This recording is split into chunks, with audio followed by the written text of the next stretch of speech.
I'm Jeff Jarvis. I teach at the City University of New York, and I wrote a book called Public Parts about the value of publicness in this new world and the need to protect our tools of publicness. So yesterday here at DLD, we saw Viviane Reding from the European Commission talk about 4 pillars of internet regulation. And we've just come through something called SOPA in the United States, trying to beat down internet regulation. And I think Reding's pillars are even more dangerous, for they bring unintended consequences. She says that there should be a right to be forgotten. Well, that means you have to tell someone that they have to forget. You have to impinge upon free speech.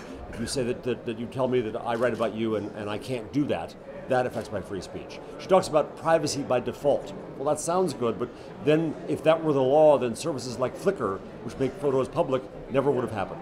She talks about trying to set a European standard for data, no matter where that data is held. Well, Europe has good standards, but should China and Iran demand the same things? This rush to regulate the internet, I think, is extremely dangerous. I came to Germany a day early so I could take a pilgrimage to the Gutenberg Museum in Mainz. And here was the birthplace of this modern world. Here was the first technology entrepreneur who created the most disruptive tool of publicness we've imagined until the internet. And I think it's appropriate that we see this debate going on then here in Germany, where right now we're trying to, I think, see the impact of and protect the potential of the next great tool of publicness, the internet. Elizabeth Eisenstein, who's a key Gutenberg scholar, says that the book didn't take on its own form for 50 years. It still was written with scribal fonts. It was called automated writing. And we see the same thing in media today. Books, magazines, and newspapers online are still recognizable as books, magazines, and newspapers. We haven't even begun to reinvent what this thing is and figure out what this thing is. And Eisenstein says it took 100 years before the impact of the press was fully felt on society. Well, in that sense, we're at the year 1472 about now. So for Viviane Reding and regulators to come along and to try to restrict the internet to what we knew in the past is dangerous. It restricts what happens. And the lesson from the Gutenberg era was that those nations that tried to restrict presses didn't progress as fast and didn't progress as well. The internet has been around now for some decades. Why are we regulating it right now?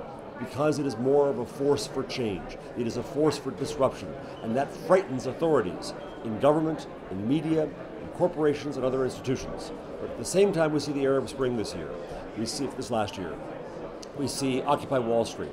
We see these other movements that are coming along that have the impact that enable a public to form and to do what that public wants to do. So I hope that, and this is what I wrote about in Public Parts, that we can protect and maintain these tools of publicness and see them as the precious opportunities that they are, because we don't know what they are yet.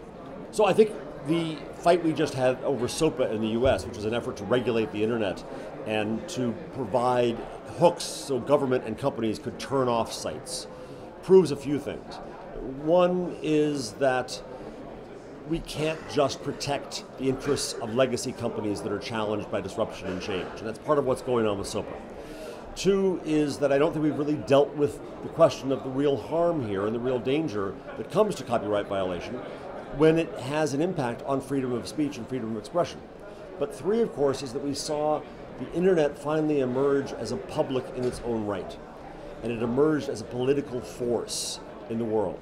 And so I think that's something to be reckoned with, but I also think that means that the internet community now has to understand the power they have. And we have to use it wisely, we have to use it well, we have to figure out what matters. And we'll see where that goes. We'll see whether the lesson of SOPA isn't just for the entertainment industry and just for politicians. It should also be for the members of the internet community itself.